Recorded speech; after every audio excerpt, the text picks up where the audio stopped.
प्रस्तुत काल आपण अध्याय क्रमांक 2 आणि 219 क्रमांकाच्या ओळीला आपण थांबलेलो होतो. श्लोक क्रमांक 36 थोडा वाचतो म्हणजे मग पुढे आपल्याला लिंक सापडेल. श्लोक क्रमांक 36 आणि 219 क्रमांकाच्या ओळीला थांबलो होतो. 36 नंबरचा श्लोक आहे. व तुझ्या सामर्थ्यास निंदणारी व तुझे शत्रू अनेक अवाच्य शब्द बोलतील त्याहून अधिक दुःख दुःख कर काय बरे. कालपर्यंत 2 दिवस अगोदर त्यांना काय सांगितलं, आत्म्याचं निखळण्यात सांगितलं. जो विरक्तवान आहे याच्यामध्ये सांगितले की समजा उच्च दर्जाचा साधक आहे ब्राह्मण, आणि ब्राह्मणामध्ये सुद्धा समजा आता सगळ्यात काय सांगितलंय, जातीचा पण नाही आपण उल्लेख करत, पण ब्रह्म जाणण्याची ज्याला जिज्ञासा आहे असा तीव्र जिज्ञासू प्लस वैराग्य आहे. त्यामुळं त्याला वैराग्य असल्यामुळे कर्मामध्ये त्याची रुची राहणार नाही. तो पाहिजे तसं कर्म करू शकत नाही, जसं मी माझं वगैरे करू शकत नाही. त्यामुळं त्याला आत्म्याचा बोध देऊन डायरेक्ट निस्पृहतेच्या याच्यामुळे त्याला आत्म्याचा बोध दिला. पण कर्म मार्गी जो साधक आहे त्याला लगेच तसं जमणार नाही. मग त्याला हळूहळू ढाळे केतुलीने केवळे मार्गाची न्याय निश्चित ठाकत त्याला हळूहळू हळूहळू तसं घेऊन जायचं. म्हणून अर्जुनाला कालपर्यंत परमार्थक मार्गाचा उपदेश केला, परमार्थिक सत्तेतला उपदेश केला. आता व्यावहारिक सत्तेतला करतात. तू शौर्यवान आहेस, तू क्षत्रिय आहेस, तू लढाई केलीच पाहिजे. लढाई करायला मिळणं अत्यंत अवघड आहे, तसं मिळत नाही क्षत्रियांना, आणि मिळालंच असा तिकडे सरक.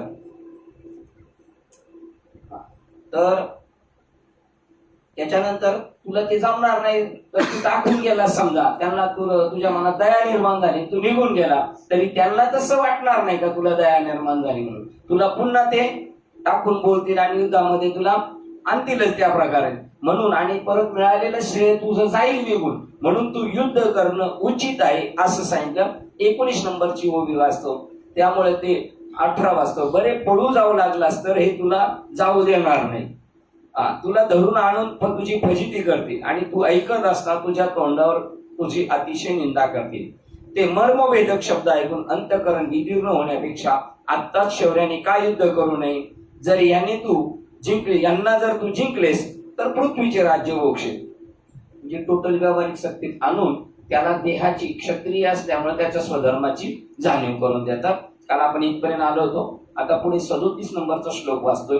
युद्धात शत्रूकडून मारला गेलास तर स्वर्गाला प्राप्त होशील, किंवा शत्रूंना तू जर जिंकलेस तर पृथ्वीचा उपभोग घेशील. यास्तव हे कुंती पुत्रा, मी शत्रूंना मारीन किंवा मरेन असा निश्चय करून युद्ध करण्यास उठ. काही जे होईल ते पर्यायाला आता पुढे सामोरे जायचे, पण आता तुझ्या पुढे आलेलं युद्ध आहे ना, आणि परत क्षत्रियाने पाठ टाकून परत माग फिरणं हे योग्य नाही. त्यामुळं जिंकलास तर इथलं राज्य आणि संपलास समजा तर स्वर्गातलं राज्य भेटेल, स्वर्गात जाशी, अशा प्रकारे गोवे वाचतोय. अथवा ह्या रणामध्ये युद्ध करताना तुझे प्राण खर्ची पडले तर अनायासाने सहज स्वर्ग सुख प्राप्त होईल. म्हणून अर्जुना, याबद्दल आता विचार करीत बसू नकोस. उठ आणि हातात धनुष्य घेऊन लवकर युद्धास आरंभ कर. हे पहा, या स्वधर्माचे आचरण केले तर असलेलेच दोष पातके नाश पावतात. असे असून धर्मयुद्धापासून मला पातक लागेल असा भ्रम तुझ्या मनात कोठून उत्पन्न झाला कोण जाणे. बघा, 18 पगड जातीमध्ये जेवढे साधू निर्माण झाले त्यांना सुद्धा हाच बोल दिला. आता सजन कसायला मांस विकायचं काम होतं आणि तो जर म्हटला असता मी हे काम करणार नाही, तर मग त्यांनी स्वधर्माचा आग्रह केला. मग स्वधर्म तुझं जे कर्मानुसार तुला जिथं टाकलंय तिथं जर तू काम केलं, तुझ्या वाट्याला जर लढाई जरी आली तरी ते तुला त्रासदायक होणार नाही. तुकाराम महाराजांनीच असा बोध करून दिलाय शिवाजी महाराजांना. त्यांना पण असंच झालं की मी लढाई करणार नाही, हा नरसंहार होईल, माझ्याच्याने होणार नाही. प्रसंगाला तुझ्या वाट्याला जे आले कर्म ते देवाने तुझ्या पुढे पाठवले, तू निश्चितपणे करते आणि त्याला दोष लागत नाही. हे पहा, स्वधर्माचे आचरण केले तर असेच दोष पातके, असलेलेच दोष पातके नाश पावतात. उदाहरण सांगायचं तर दुसरं, आपल्या जुन्नर तालुक्यामध्ये विठाबाई नारायणगावकर तमासगीर त्यांची आणि साधूबाबा वयकरांची नारायणगावमध्ये भेट झाली. भेट झाल्यानंतर त्या बाबांच्या पाया पडणार तर म्हणलं, बाबा माझी योग्यता नाही, मी तुमच्या पाया पडू शकत नाही, मी तमासगीर. नाही, त्याचा तू काय खेद मानू नकोस, तुला त्या याच्यात पाठवल्याने तू तुझं कर्म करत राहा, त्याच्यात नाही. तुझं वृत्ती कुठं राहू दे, भगवंताकडे राहू दे. ते कर्म करत असताना तुझ्या वाट्याला आलेलं ती कोणतीही तुला अडचण निर्माण होणार नाही. त्यामुळे तू ते कर्म कर. मग असलेले दोष म्हणजे आता जर त्यांना ते काम भेटलेले, नाचायचं, सजन कसायला तोडतोड करायची, ही जरी कामं भेटली तर ते दोष इथं धुवून जातील हरिभक्ती आणि तुझं स्वधर्म करशील. कारण ते भोगूनच सारून त्याच्यातून क्लिअर व्हायचं असतं. ते असलेले दोष पातकी नाश करतात. असे असून धर्मयुद्धापासून मला पातक लागेल हा भ्रम तुझ्या मनात कुठून उत्पन्न झाला कोण जाणे. म्हणजे वाट्याला आलेलं कर्म करत असताना त्याच्यामध्ये कोणत्याही प्रकारचं तुम्हाला आपल्याला पाप लागत नाही. कारण ते तुम्हाला कोणी तुमच्या पुढे वाढून ठेवलेले आहे, देवाने वाढून ठेवले. आणि ते मागील कर्म पण आहे तुमचं आणि ते भोगूनच सारणं गरजेचं आहे. मग भोगून सारताना कसं सारायचं त्याची पुढे टॅक्ट सांगणार आहे. त्याचा तूच सांग की नावेनेच जर कोणी नावेनेच कधी कोणी बुडेल का. म्हणजे हे कर्म आहे तुम्हाला वाट्याला आलेले काय नाव आहे, तुम्हाला तरुण जायचे या संसार सागरात तुम्हाला देवाने पाठवलंय आणि येतानीच प्रारब्ध कर्म घेऊन आले. ते भोगून सारत असताना तुम्ही तरुण जाणार आहे, त्याच्यात बुडणार नाही. किंवा चांगल्या रस्त्याने जात असता कधी ठेच लागून अडखळेल का. म्हणजे हा रस्ता कसा आहे, तुमच्या वाट्याला आलेलं कर्म चांगला रस्ता आहे. परंतु कदाचित एखाद्यास नीट चालता येत नसेल तर तेही होईल, तो मात्र कदाचित ठेच लागून पडण्याचा संभव आहे. म्हणजे तुम्हाला जात असताना तुमचं कर्म जसं आहे तसं जर हँडल तुम्हाला नाही करता आलं, जर तुम्ही संन्यास होऊन घेऊन गेले तर ते मात्र चुकीचं ठेस लागण्याची शक्यता आहे. म्हणजे तुमच्या वाट्याचं कर्म आज जरी तुम्ही टाकलं तर ते टाकू शकत नाही. आणि मग इथलं टाकलं तर तिथं जाऊन दुसरा प्रपंच उभा राहणारच आहे. आणि तो म्हटलाच होता काय, मी संन्यास घेईल, 4 घरं भिक्षा मागेल, पण हा नरसंहार मी करणार नाही. दूध प्याल्याने मरण येणार नाही, ते दूधच. परंतु विषासह सेवन केले तर त्या दूध सेवन करणारास मरण येईल. त्याप्रमाणे स्वधर्माचे आचरण केल्याने दोष मात्र लागतील. पण मनात कर्मफलला कामना धरली असेल तर कधी, जर मनात कामना, त्याला ताप आलेला आहे आणि त्याच्यात दूध दिलं तर तो मरेल. पण जर निरोगी आयुष्य असेल आणि त्याच्यात जर त्याला दूध भेटलं तर ते पूरक होईल. मग त्याप्रमाणे तुम्ही कर्म करत असताना कसं करायचंय, दूध प्याल्याने मरण येणार नाही, ते दूधच. परंतु विषास सेवन केले तर दूध सेवन करणारास मरण येईल. हा आहे दृष्टांत. आता सिद्धांत, त्याप्रमाणे स्वधर्माचे आचरण केल्याने दोष मात्र लागतील. पण मनात फल कामना धरली असेल तर, अपेक्षा ठेवून केलं तर मात्र दोष लागतील. म्हणून अर्जुना फलेच्छा सर्व ते सोडून क्षत्रिय धर्माने युद्ध कर, म्हणजे पातकांचा लेशही तुला लागणार नाही. आता बघा इथे ना ही साखरे बाबांची आता याच्यात खासियत आहे बघा. ओढ अशी होती का विचार करण्यासारखी, संभ्रमात टाकणारी, पण त्यांनी बरोबर त्याचा हे केले. अमृते तरीच मरीजे, जरी विखेसी सेविजे. अमृताने तरतो माणूस, पण जर ते विषाबरोबर घेतलं तर मरे. तैसा स्वधर्म दोष पाविजे हेतुकपणे. अमृताने तरतो जगतो माणूस, पण ते विषामध्ये टाकून घेतलं तर मरून जाईल असं सांगितले. तसं जर तुम्ही स्वधर्म करत असताना काही हेतू ठेवून केलं तर मरण पाप लागेल तुम्हाला. आणि एरवी स्वधर्माचं आचरण करताना निष्काम भावनेने केलं तर पाप लागणार नाही. तरी पण ऑब्जेक्शन घेण्यासारखं, अमृते तरीच मरीचे. अमृताने मरेल का माणूस, नाही बाबा. आणि विष टाकलं तर मग अमृत श्रेष्ठ का विष श्रेष्ठ. समजा विष प्याला एखादा आणि त्याला जर आपण अमृत दिलं तर उठल का नाही. कोण पॉवरफुल आहे त्याच्यामध्ये, अमृत का विष. आता आपल्या याच्यावरच आहे, पक्का आपल्या निश्चय याच्यावर आपण दृढ करू शकतो. अमृत पॉवरफुल आहे का विष पॉवरफुल आहे. समजा आपल्याला एखाद्याला विषात अमृत टाकून दिलं तर तो जगल का मरल. कसं काय होईल सांगा बरं. अमृतात तुम्हाला कळलं ना मी काय म्हणतोय, अमृतात विष मिक्स करून दिलं माणूस मरल का जगेल. हे म्हणतात हो, इथे म्हणतात बघा, ते म्हणतात आहे ना. अमृते तरीच मरीजे, जरी विखेसी सेविजे. अमृताने विष टाकलं तर मरल. आणि तैसा स्वधर्म दोष पाहिजे हेतुकपणे. जर हेतू ठेवून स्वधर्माचं पालन केलं तर पाप लागेल, आणि हेतू न ठेवता जर केलं तर त्याला काही पाप लागणार नाही. मग अमृताने विष टाकून अमृत दिलं, मरेल का माणूस. त्यांनी सांगितलं तर मरणार. हा हे म्हणतात म्हणून. पण तसं पाहिलं तर अमृत म्हणजे विष पेलेल्या माणसाला जर अमृत दिलं तर तो जिवंत. म्हणून यांनी बघा इथे काय झालं, पाहे पा दूध पवित्र आणि गोड, तसं तिकडचं अमृत तुल्य दूध यांनी दृष्टांतात काय घेतलं, अमृत नाही घेतलं.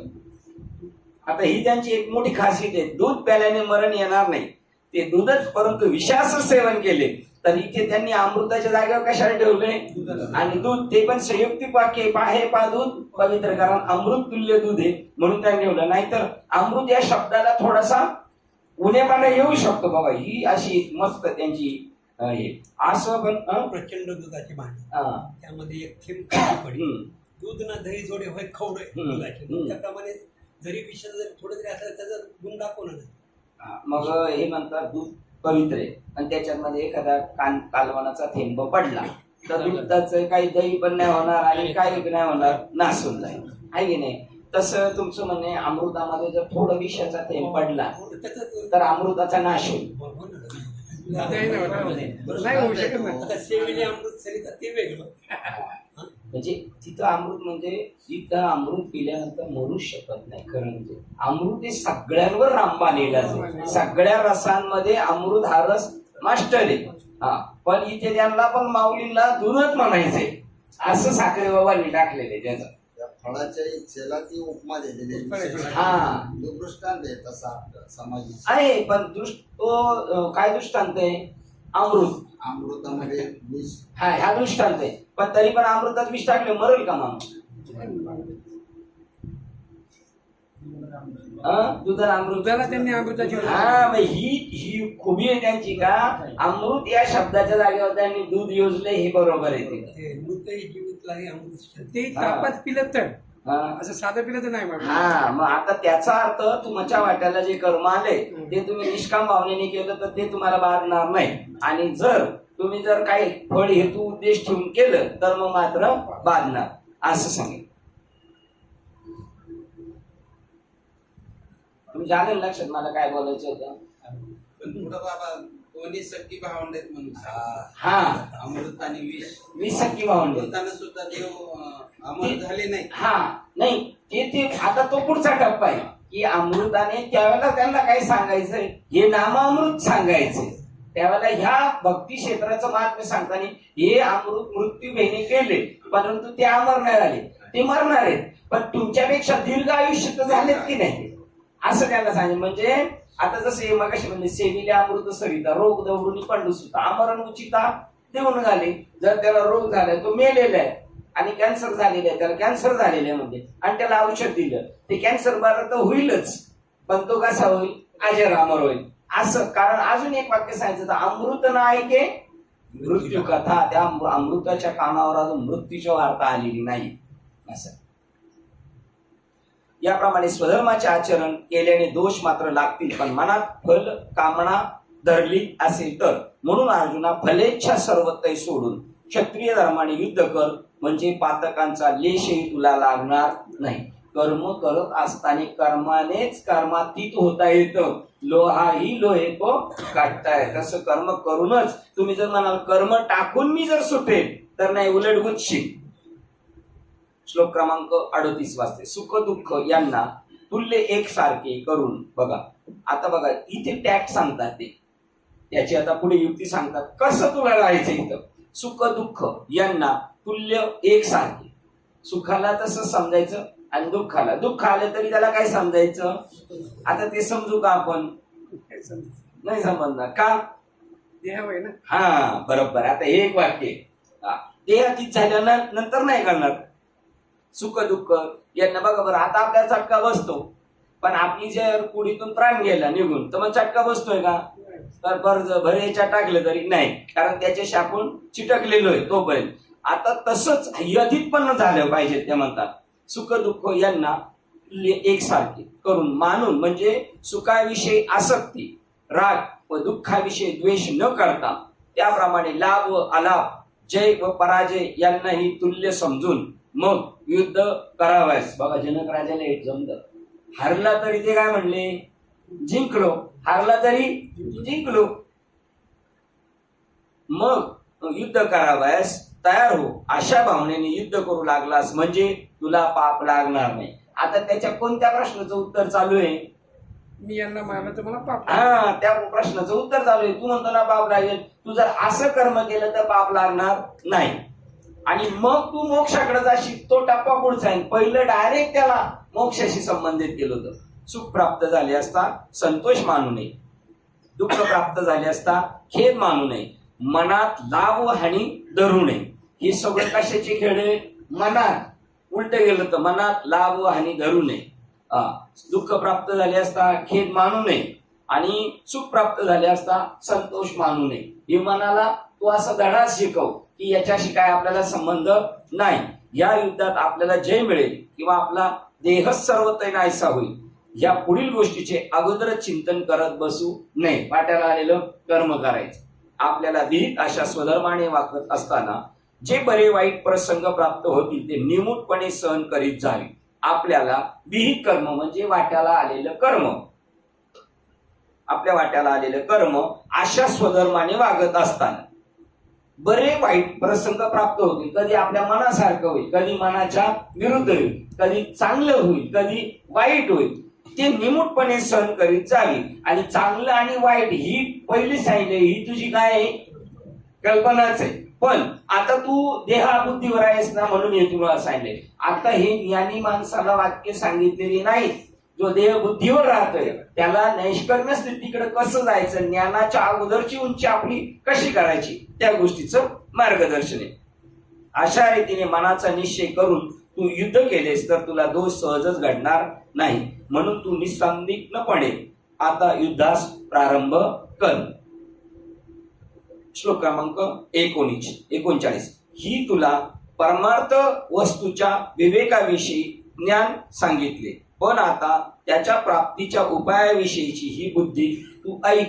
हे अर्जुना, ज्या योग बुद्धीने युक्त झालेला तू कर्मरूप बंधाला टाकशील. तुला हे काय सांगितलं? हे तुला सांख्य परमार्थ वस्तूच्या विवेकाविषयी ज्ञान सांगितलं. असं केलंस तर असं होईल. पण तो गोष्ट ती प्राप्त करण्यासाठी कसं वागायचं, तर आता त्याच्या प्राप्तीचा उपायाविषयी ही बुद्धी ऐक. तू ऐक हे अर्जुना, ज्या योग बुद्धीने युक्त झालेला तू कर्मरूप बंधाला टाकशील. म्हणजे कर्म टाकशील नाही, कर्मरूपाने जो बांधला जाणार आहे त्या बंधाला टाकशील. येतपर्यंत हा ज्ञान योग तुला संक्षिप्तपणे सांगितला. आता बुद्धियोग म्हणजे निष्काम कर्मयोग निश्चित सांगतो तू ऐक.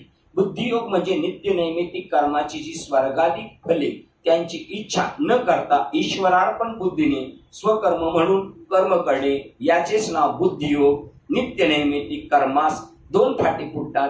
सकाम बुद्धीने कर्म केले तर स्वर्गाधिक लोक प्राप्ती होते, आणि तेच कर्म निष्काम बुद्धीने केले तर वैराग्य, चित्तशुद्धी, विविध दिशा, हरी व गुरुकृपा ज्ञानाद्वारा मोक्ष प्राप्ती होते. बघा आता इथं असा ट्रॅक त्यांनी उडी मारलेली आहे. तू असं कर, पण तुझ्या बुद्धीला वळण लावतो. कसं कर? तुला निष्काम कर्म करायचंय. निष्काम कर्म करत असताना तू जर आता तुला ज्ञानयोग सांगितला पण तो तुला पटेल नाही, मग मी तुला बुद्धियोग सांगतो म्हणजे निष्काम कर्मयोग. बुद्धियोग म्हणजे सुद्धा काय? निष्काम कर्मयोग म्हणजे ज्ञानाच्या अगोदरची पायरी. निश्चित सांगतो तो. बुद्धियोग म्हणजे नित्य नेहमी कर्माची जी स्वर्गादी फले त्याची इच्छा न करता ईश्वरार्पण बुद्धीने स्वकर्म म्हणून कर्म करणे, याचेच नाव बुद्धियोग. बघा, लग्न झाल्यानंतर पूजा झाली, नव्या उदोनु वैद्यांना सांगितले ब्रह्मार्पण वस्तू. म्हणजे आता इथून पुढे तुम्ही जी कर्म करणार आहे ती तुमच्यासाठी नाही करत, घरदारासाठी नाही करत, तू बायकोसाठी करणार नाही, बायको मुलासाठी नवऱ्यासाठी नाही करणार, आई वडिलांसाठी नाही, प्रपंचासाठी नाही, तर ही कर्म तुम्ही कोणासाठी करताय? ईश्वरासाठी करताय. असं तुमच्या बुद्धीला वळण लावा. कारण जीव हा जेव्हा या पुढे प्रवेश करतो तेव्हा तो इंद्रियाधीन होतो, आणि मग इंद्रियांचे सुख प्लस इंद्रियांच्या सुखाच्या निमित्ताने या देहाच्या संबंधाने असणाऱ्या सगळ्या लोकांना सुखी करण्याचा प्रयत्न करतो, आणि त्यामुळे त्याची बुद्धी पुढे राहते, देहावर राहते. तर ती तशी न राहता त्या बुद्धीला तू तिचा ट्रॅक चेंज कर. म्हणजे आज हार्बर लाईनच्या गाड्या मेन लाईनला प्रवास करणार आहे, त्याप्रमाणे तू तुझ्या बुद्धीमध्ये असं एक नियम करून ठेव का आजपासून मी जे कर्म करणार आहे ते कोणासाठी करणार आहे? ईश्वरार्पण बुद्धीने. मला देवाने हे कर्म करायला लावले, मी हे देवासाठी करतोय, देवाने माझ्या वाट्याला आणले म्हणून. आणि असं जेव्हा तू करशील तेव्हा ते बंधनकारक नाही, कारण ती सहज कर्मे काय होतील? इनडायरेक्टली ब्रह्मरूप होतील. आणि मग निष्काम भावनेने झाल्यानंतर त्याचं फळ जे ज्ञान आहे ते तुला भेटेल. जेव्हा देवबुद्धीने करतो तेव्हा तो संकुचित राहतो आणि ईश्वरासाठी करतो.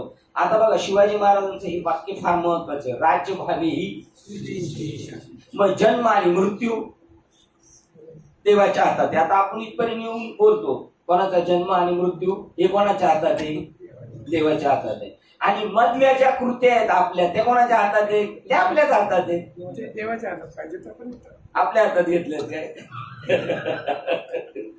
ते देवाच्याच हातात पाहिजे म्हणजे आपल्या हातात घेतले, ते देवाच्याच हातात आहे. तो तुम्हाला जबरदस्तीने ती गोष्ट तुमच्याकडून तुम्ही नाही म्हटले तरी तुझा क्षात्र धर्म तुला उलट झुंजवील, आहे की नाही?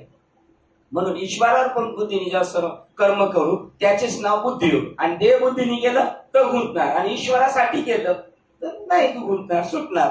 नित्य नेहमी कर्मास दोन फाटी फुटतात. सकाम बुद्धीने कर्म केले तर स्वर्गाधिक फल प्राप्ती होते.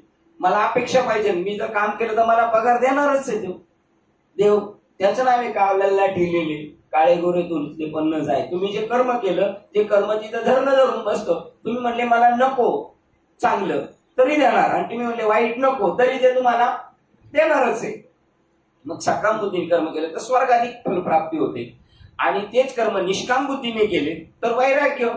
मग निष्काम बुद्धीने केलं तर वैराग्य निर्माण होईल. वैराग्याद्वारे चित्तशुद्धी होईल. चित्तशुद्धीच्या नंतर विविध दिशा म्हणजे शांती निर्माण होणार. त्याच्यानंतर हरी गुरुकृपा ज्ञानाद्वारा मोक्ष प्राप्ती होती पशुंची. आता हे सगळे ओलांडून आपण पुढे गेलोय, हे आपलं भाग्य आहे. एवढं वाचताना एवढं तरी आपल्याला कळालं पाहिजे की आपण या कर्माच्या कचाट्यातून देवाने बाबाने आपल्याला असं सहज उचलून बाजूला ठेवलेले. आपण बुडत होतो पण आपल्याला त्या नावेमध्ये नेऊन बसवले. कोणत्या? वैराग्य निर्माण केलं. सहज आपल्यामध्ये वैराग्य निर्माण केलं. जाऊ दे आता बस झालं संसार घालूमाळ असं होतं. हे वैराग्य निर्माण. मग त्या वैराग्याच्या योगाने नाम साधना भेटल्यामुळे चित्तशुद्धी झाली. पहिलं नाम आपलं कशाचं आहे? किंवा सत्कर्म करत असताना सुद्धा जर फळाची अपेक्षा नाही केलं तर तिथून पण चित्तशुद्धी होती, पण ती हळूहळू डोळे डाळे. आणि नामाच्या योगाने, अनुग्रहाच्या नामाच्या योगाने अष्टसात्विक भावाने झटाझट झटाझट झटाझट त्याला चकाचक केलं जातं आतून आणि बाहेरून. आणि सकाम कर्म करत असताना तो बाहेरून पहिलं चकाचक होतो आणि मग आतमध्ये परिणाम होतो. विविध दिशा म्हणजे शांती त्याच्या जीवनात निर्माण होते. बस कोणत्याही गोष्टीबद्दल काय आपलं हे स्टेटमेंट द्यायचं नाही. आणि मग हरी गुरुकृपा जे बी ते सहन करत राहायचं. आणि मग हरीची कृपा होते आणि मग गुरुची कृपा होते. पहिली कोणाची कृपा झाली आपल्याला? परी जग जेठी करुणा केली. देवाला करुणा आली म्हणून बहु अवघड आहे संत भेटी परी जग जेठी. त्याच्यात ओपन मध्ये नाही सांगितलं मला संत भेटले, बहु अवघड आहे संत भेटी. बरं मग तुमचं काय झालं? परी जग जेठी करुणा केली म्हणजे काय झालं? म्हणजे काय झालं?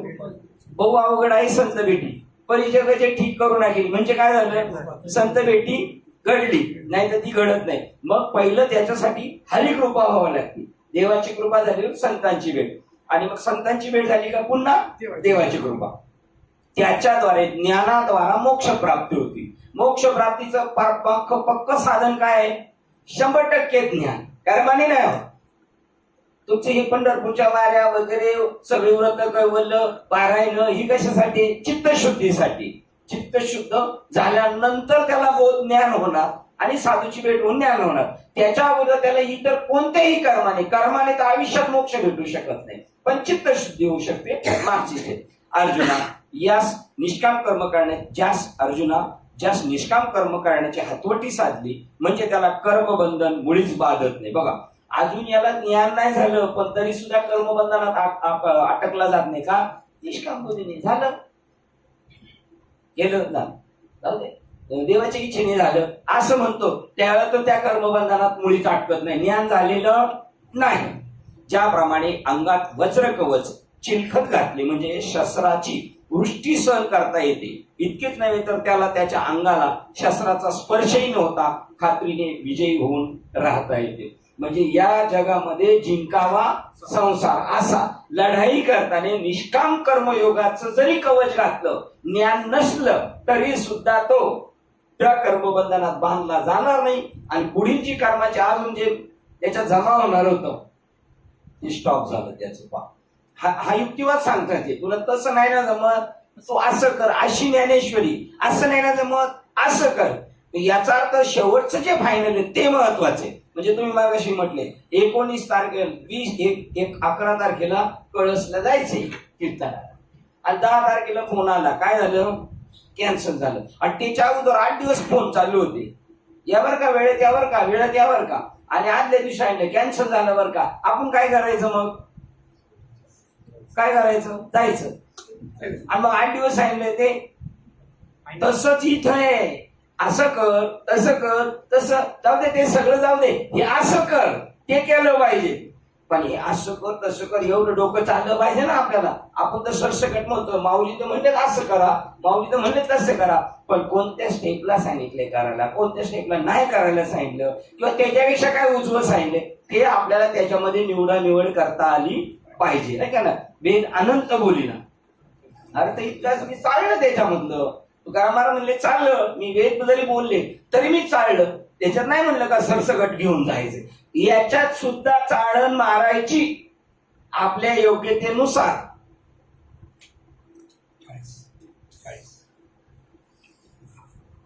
मग तू खात्रीने विजयशील. म्हणजे तू निष्काम कर्मयोगाचं जर घातलं चिलखत तर मग तू गुंतला जाणार नाही. आता श्लोक क्रमांक 40 वाचतो. या म्हणजे इथे आले, या मोक्ष मार्गरूप कर्मयोगात आरंभलेले कर्माचा नाश. बघा, या मोक्ष मार्गरूपी कर्मयोगात. आता निष्काम कर्मयोग म्हणजे हा कशासाठी करतोय, मोक्षाच्या मार्गाला. जसा पंढरपूरला जायला आळंदीतून त्याचं काय झालंय, प्रस्थान झाले. हे तुमचं आपलं होतं, हे यांचं होतं, तुमचं आपलं पण सगळ्यांचं इंडायरेक्ट होतं. करत राहायचं, देवासाठी करायचं, समाजासाठी करायचं. हे काल माहितीला गेले. मी म्हणतो तुम्ही किती प्रसन्न आहेत माहितीवरून जरी आले तरी. बरं ते का ओळखीचे होते का, ते एवढे खास ओळखीचे नाही. मी म्हणतो ओळखीचे नव्हते तर एवढे प्रसन्न आहेत तुम्ही. जर ओळखीचं माहित असतं तर ते म्हणले तो का आनंदाचा क्षण. म्हणजे हे निष्काम कर्मयोग करता करता त्यांना ही गोष्ट भेटत गेली. या मोक्ष मार्गरूपी कर्मयोगात आरंभलेल्या कर्माचा नाश होत नाही. या मोक्षरूपी मार्गरूपी कर्मयोगात आरंभलेल्या कर्माचा नाश होत नाही, त्यात दोष नाही. या योगरूपी धर्माचे थोडेही अनुष्ठान संसाररूपी मोठ्या भयापासून रक्षिते. टोटल नाश नाही होत, पण भीती मार्गायची काम कारण नाही. जे मी करतोय ईश्वरार्पण बुद्धीने करतोय, त्याने माझ्याकडून करून घेतलं, मला ते करायचे, देवासाठी करायचे, आपल्या नावावर बिल लागत नाही, खावे प्यावे ल्यावे आणि जमा खर्च तुमचे नावे देवाचे, आहे की नाही. त्याप्रमाणे हे लोकांचे भोग्य सुख नाहीसे न होता मोक्षही अंतरत नाही. आरंभलेल्या कर्माचा नाश न मग इहे लोकात भोग्य सुख नाहीसे न होता. म्हणजे तू जर झाला तर या लोकातलं सुद्धा तुला, जर तू म्हटला, इथे एक शंका त्यांनी निर्माण केली, तू म्हणला फळाची अपेक्षा नाही करायची, फळाची अपेक्षा नाही करायची, म्हणजे मग असंच करत राहायचं, फळ नाही भेटणार का, भेटणार. ते म्हणतात त्याप्रमाणे इहे लोकांचे भोग्य सुख नाहीसे न होता मोक्षही अंतरत नाही. म्हणून भुक्ती मुक्ती चारी घरी त्यांच्या. भक्ती नाही, भुक्ती म्हणजे भोग, मुक्ती चारी घरी त्यांच्या. मग त्याला भोग किंवा सार विठोबा, त्याच्यामध्ये तिसरं चरण आहे. पतित अज्ञान जीव तरले भुक्ती आणि मुक्ती. भुक्ती आणि मुक्ती सुखदायक साचार आणि पतित अज्ञान जीव तरले अपार. भुक्ती आणि मुक्ती सुखदायक 100%. तो खात्रीने ठेवल्यासारखाच आहे.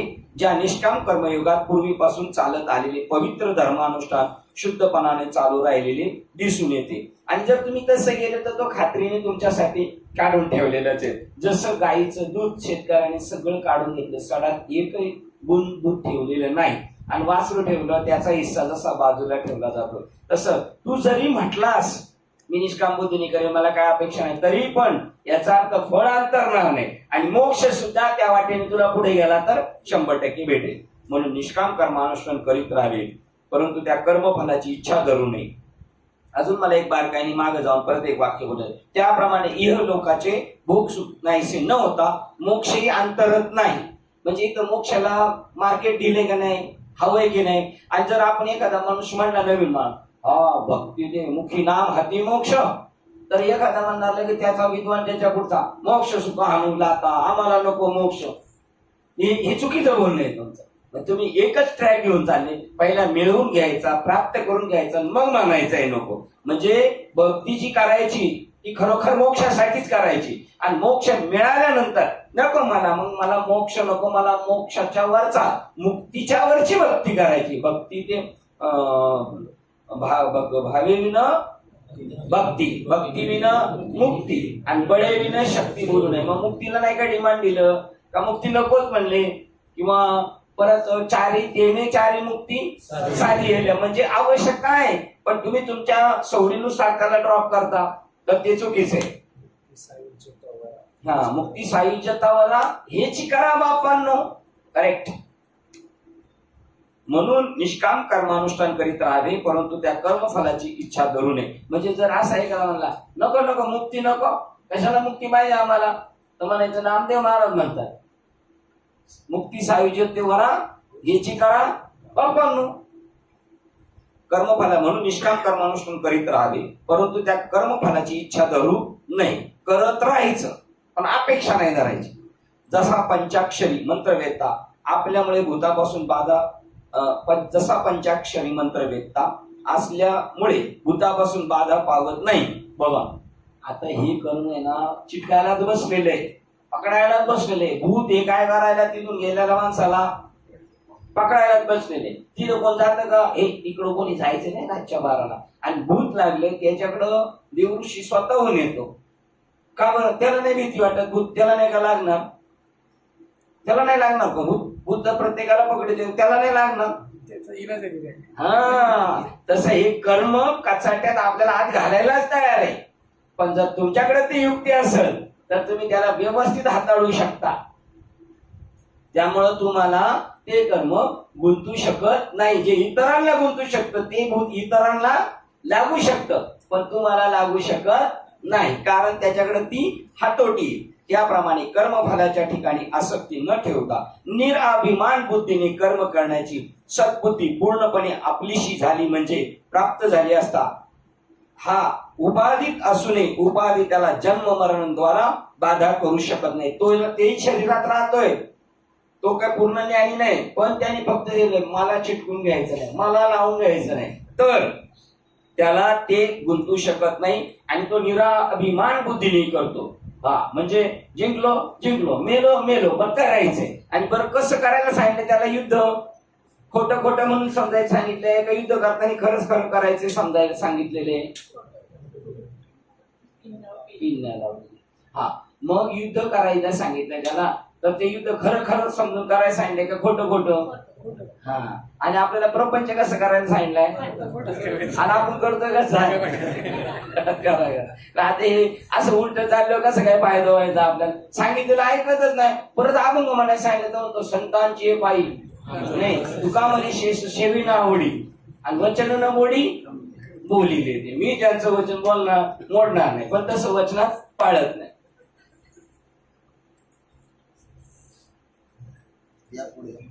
एक जण तिकडे सारखा कोबरा कोबरा कोबरा.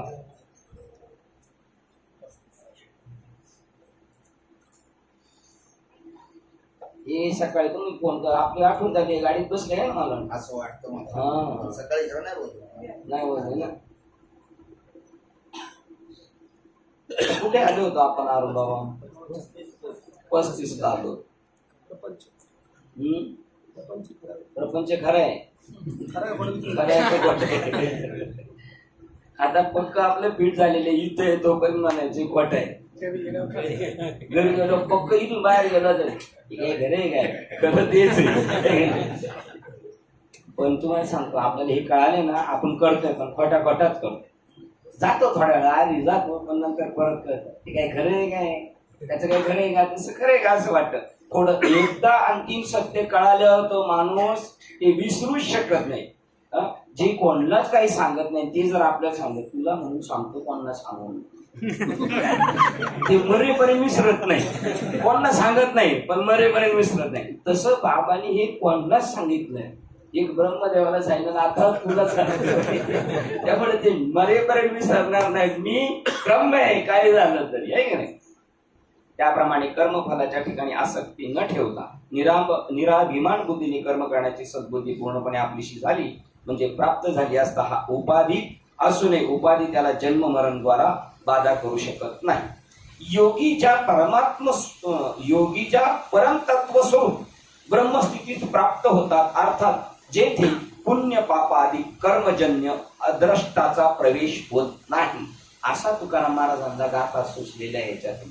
तुका म्हणे आम्ही झालो अग्निरूप, उगत म्हणायचे म्हटले म्हणून नाही. ज्या योगी म्हणजे जो देवाला जोडतो त्याचं नाव योग आहे. परम तत्व स्वरूप ब्रह्मस्थितीला प्राप्त होतात त्यांना पुण्य आणि पापादी कर्मजन्य अद्रष्टाचा प्रवेश होतच नाही. आपल्याला पुढे काय मांडून ठेवलं आपल्या वाट्याला माहितीये का, ते अदृष्ट म्हणजे प्रारब्ध.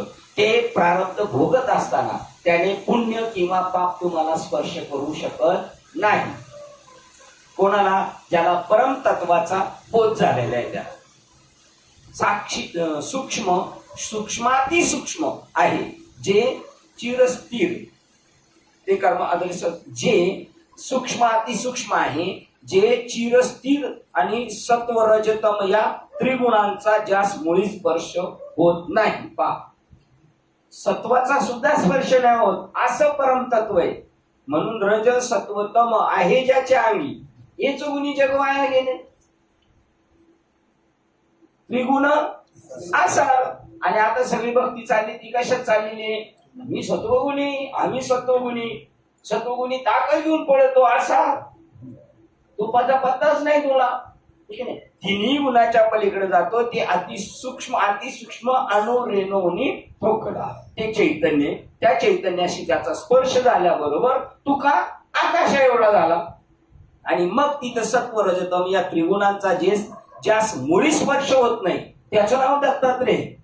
तो तुमच्या आपल्यासारखा शरीरात आहे पण तो नाही सत्व गुणात, नाही तमो गुणात, नाही रज गुणात. त्यामुळे तुमचा एक निश्चय होणार नाही. भांडणं मारामाऱ्या करायला लागले काय महाराज आहे का काय? लग्नात जर जॅकेट बिकेट घालून पळायला लागलो महाराज आहे का काय? सत्वगुणात कीर्तन करायला लागलो महाराज आहे का? तिथं सुद्धा तुम्हाला काय काम ठेवणार? कन्फ्युज ठेवणार. सत्वगुणात कीर्तन करताना सुद्धा काय महाराज आहे? तुका महाराज आहे का? मग कोण येतो? का म्हणे हा तो स्वयंपरब्रह्म. तुम्ही काय महाराज आहे? महाराज आहे का? तो कोण येतो?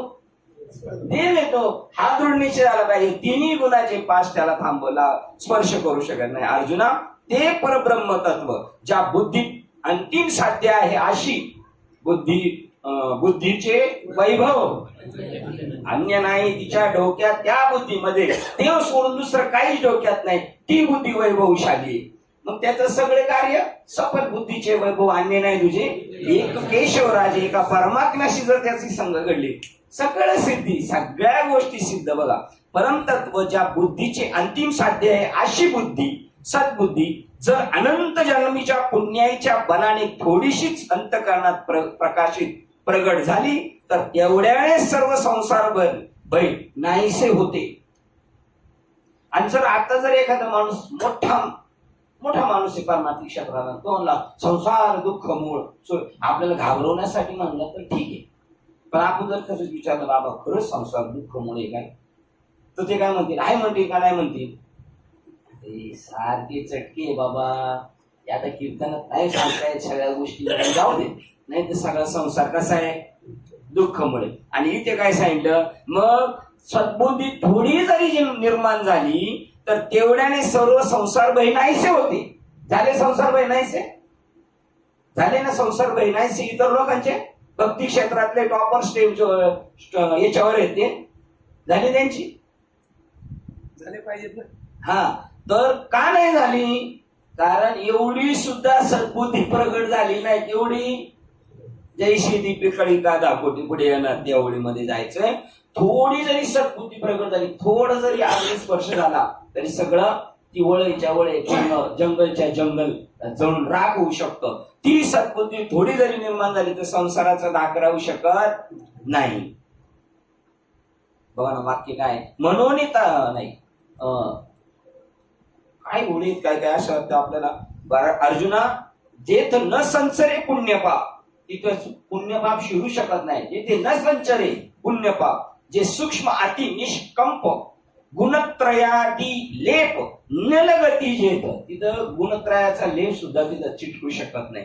अर्जुना ते पुण्यवशे जरी अल्पची हृदय प्रवशे प्रकाशे, ते पुण्य थोडस जरी हृदयात प्रगट झालं तरी अशेषही नाशे संसार भय, मुळा सकट संसाराची भीती संपून जाईल. आणि ज्या अर्थी संसाराची भीती गेलेली नाही त्या अर्थी एवढी सुद्धा जरी अल्पची बुद्धी प्रकाशित ती तेवढी सुद्धा प्रकाशित झाली नाही. अंधारात चाकपडणं येते. आणि जर झालीच एका दिवशी त्यावेळेला वाक्य बाबा अहंकार निशी गणदाट आणि गुरु वचने कुठली पहाट थोडी तरी. हे बघा आता श्लोक क्रमांक 41 वाचतो.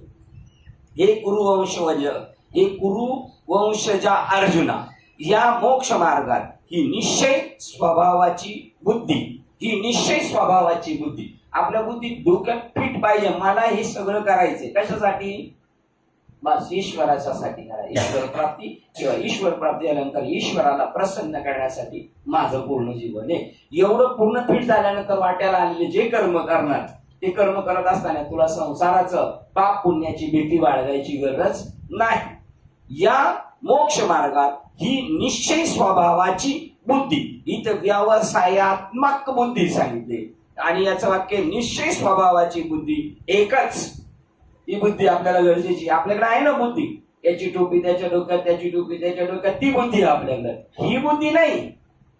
अव्यावसायिका अनिश्चित पुरुषाच्या बुद्धी अनेक प्रकारच्या व अनंत आहेत हे प्रसिद्ध आहे. एक बुद्धी अशी आहे दृढ बुद्धी आहे आणि एक सगळीकडे जाणारी अनिश्चयात्मक आणि एक निश्चयात्मक आहे. पा ज्याप्रमाणे दिव्याची ज्योत लहानच असते तरी पण मोठा प्रकाश पाडते, केवढसा असतो दिवा, केवढीशी टंकष्ट तारे आणि अख्खा रूम प्रकाशित करते, त्याप्रमाणे ही सद्बुद्धी अल्प जरी असली तरी तिला लहान समजू नये. अर्जुना, जे विचार निष्णात ज्ञानी आहेत ते अशा बुद्धीची अनेक प्रकारे उत्कट इच्छा करतात, कारण ती सद्बुद्धी सहज प्राप्त होण्यासारखी नाही तर फारच दुर्लभ आहे. जे विचार निष्णात ज्ञानी आहेत, आपल्याला तशी बुद्धी भेटली पाहिजे, आपल्याला तशी घेतली पाहिजे, तर अशा बुद्धीची अनेक प्रकारची उत्कट इच्छा करतात. कोण? विचार निष्णात ज्ञानी म्हणतात आपल्याला ती बुद्धी भेटली पाहिजे, आपल्याला ती बुद्धी भेटली पाहिजे, कारण ती सद्बुद्धी सहज प्राप्त होण्यासारखी नाही तर फारच दुर्लभ आहे. ती सहज मिळत नाही. तर हे देणे ईश्वराचे. बरवी ही वेळ सापडली संधी, साह्य झाली बुद्धी संचिताची. माझ्या साह्य झाली. अजून एक आहे की मी इथं दृढ राहिलो या भक्ती क्षेत्रात. तुकाराम महाराजांची की अनेक प्रसंग आले पण मी हरबडलो नाही. हा धन्य मी मानील आपुले संचित, राहिलेसे प्रीती तुझे नामे. माझी तिथे भूमिका दृढ राहिली, नाहीतर काही काही वेळेला आपण धरसोड करू शकतो, पण माझी राहिली.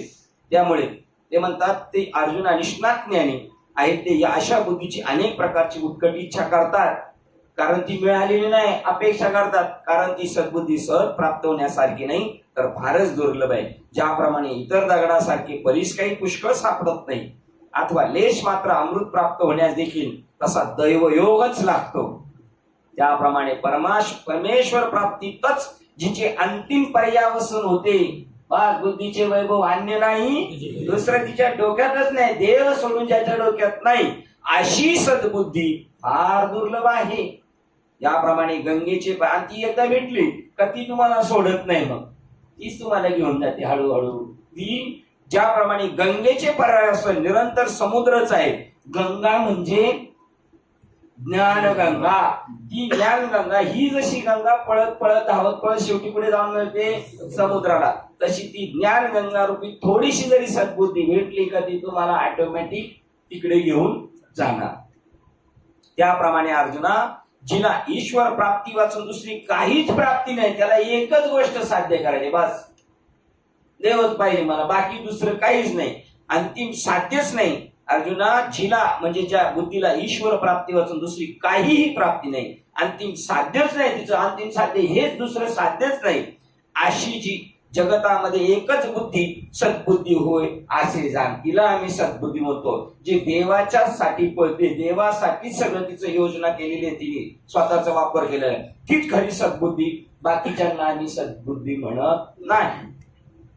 हिच्याशिवाय इतर बुद्धी त्या दुर्बुद्धी होत, आणि असली दुर्बुद्धी ते म्हणा नको उपजो नारायणा, अशी दुर्बुद्धी नको माझ्याकडे निर्माण होईल. देवापासून बाजूला झालेली बुद्धी ती दुर्बुद्धी.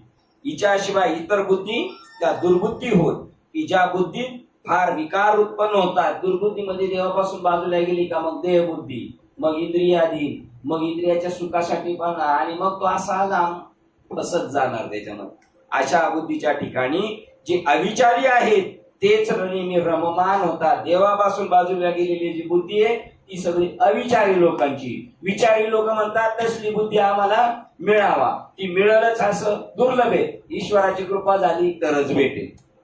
म्हणून अर्जुना, याच अविवेकी लोकांना स्वर्ग, संसार आणि नरक अवस्था प्राप्त होते, इतर त्यांना आत्मसुखाचे मुळीच दर्शन ज्ञान होत नाही. ज्यांच्याकडे अशी देवाशिवाय, आता बघा बरं कितीतरी आपण बघा आपल्या आजूबाजूला, आपण जर भक्ती करतोय, आपण देवासाठीच करतो का काही फळासाठी करतोय?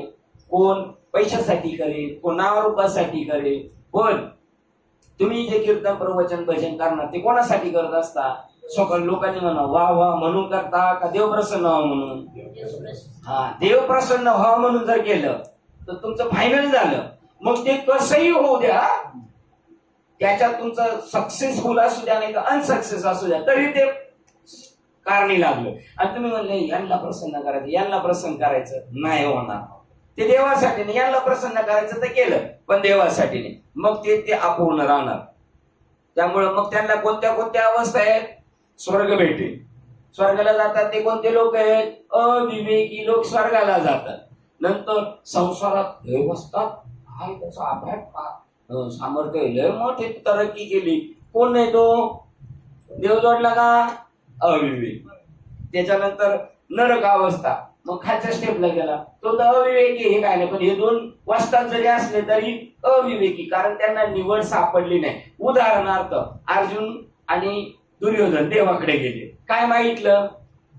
ती अविवेकी बुद्धी. तू हे बघ, आणि बघ तो फसवतोच, तो पहिला फसवतो. बघ मी काय करणार नाही, माझं सैन्य घे एका बाजूला, ती लढाई करी आणि मी काहीच करणार नाही.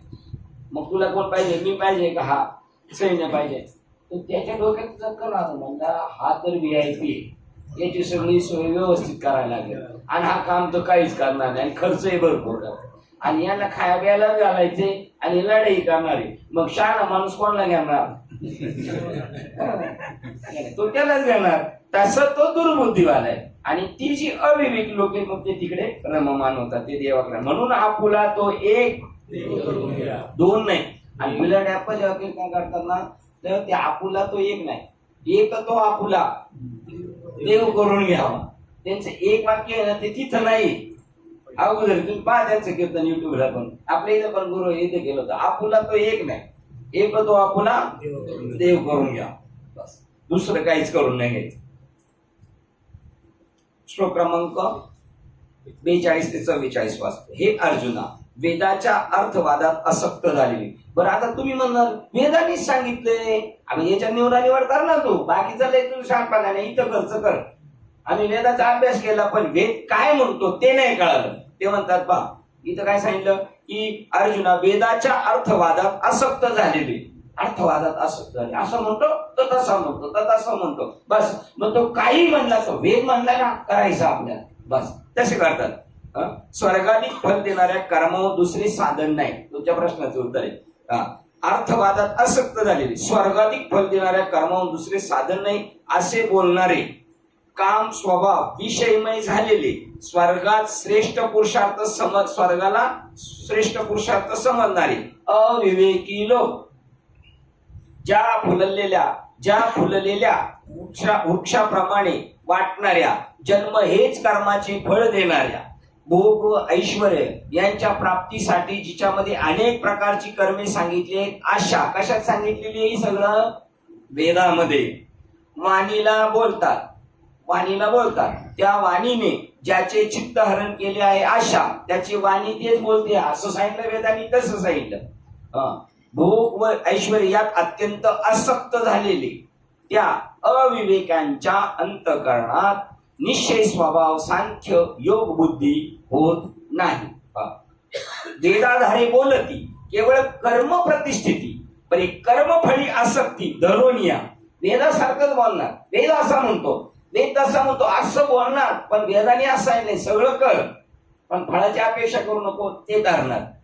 मग ती संसारी जन्मीचे संसारात यायचं, यज्ञाधिक कर्म कीजे मग स्वर्ग सुख भोगीचे मनोहर. संसाराला याच्यासाठी जायचं असतं, चांगले यज्ञ कर्म करायचे आणि यज्ञ सफल झाला की डायरेक्ट स्वर्गाला, तिथे गेलं मजाच. ठीक आहे, येथ हे वाचू नकाही आणि सर्वता सुखच नाही. ऐसे अर्जुना बोलती पा दुर्बुद्धी दे. तिकडं मजा, ते केलं म्हणजे काम झालं बस. देख कामना अभिभूत होऊन कर्मे आचरती ते केवळ भोगी चित्त देऊन या.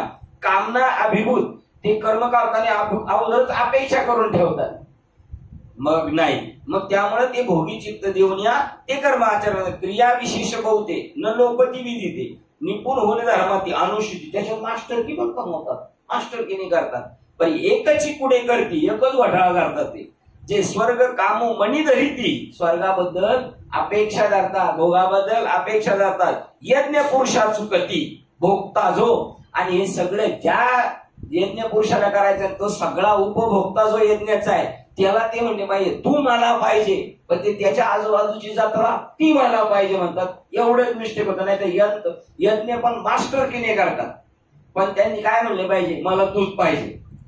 तो काय त्या नाव नचिकेता, तुला पाहिजे ते देतो, स्वर्ग राज्य देतो, आयुष्य चांगलं देतो, चांगल्या स्त्रिया देतो, तू म्हातारा नाही व्हायचा, सगळं देतो, पुत्र पौत्र देतो, सगळं वैभव तुला. तरी तू म्हणतो ते नको, मला काय पाहिजे ते आत्मज्ञान पाहिजे. असा जो आहे ना त्याला ते. मग एवढं त्यांचं चुकलं.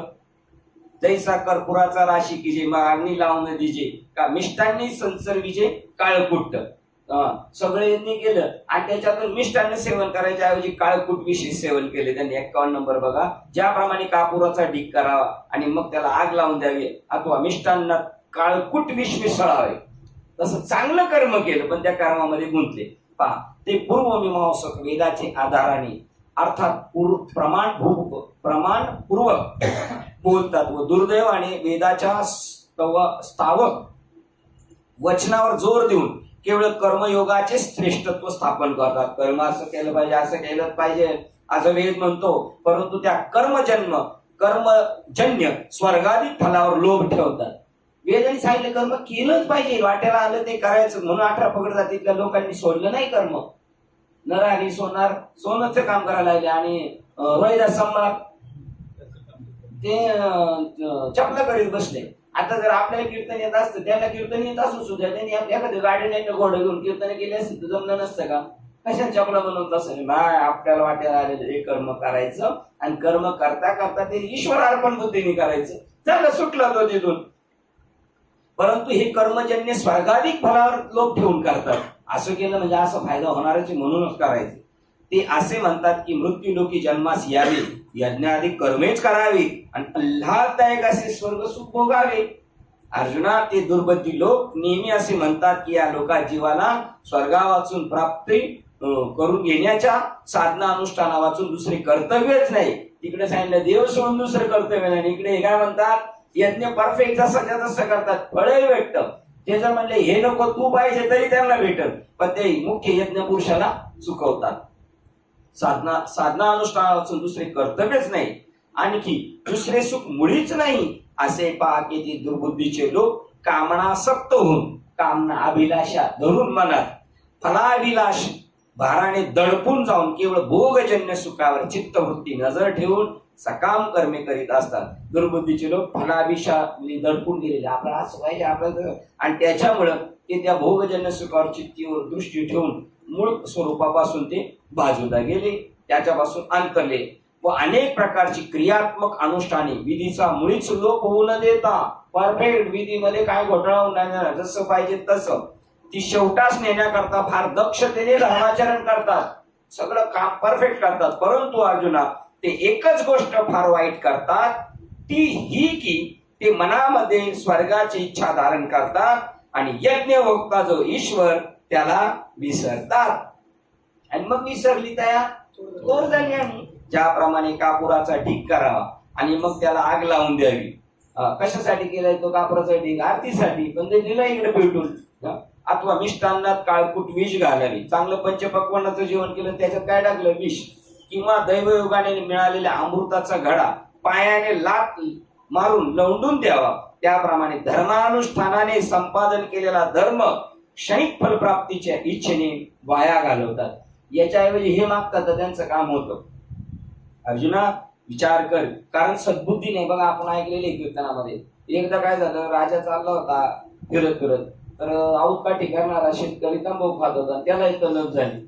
मग तो काय म्हणला, राजाला दिली तंबाखू चुना. राजा खुश झाला, बोल तुला काय पाहिजे? तो म्हणला आयुष्यभर पुरल एवढी तंबाखू चुना द्या. आता तो जर म्हणला 10-12 एकर जमीन बागायती द्या तुमच्या राज्याच्या आजूबाजूला, तर काम झालं असतं का? मग किती तंबाखूच्या पुढे चुना अख्ख्या गावाला देता आल्या असतं का नाही त्याला? पण नाही, असं त्याचं चुकलं आहे की नाही.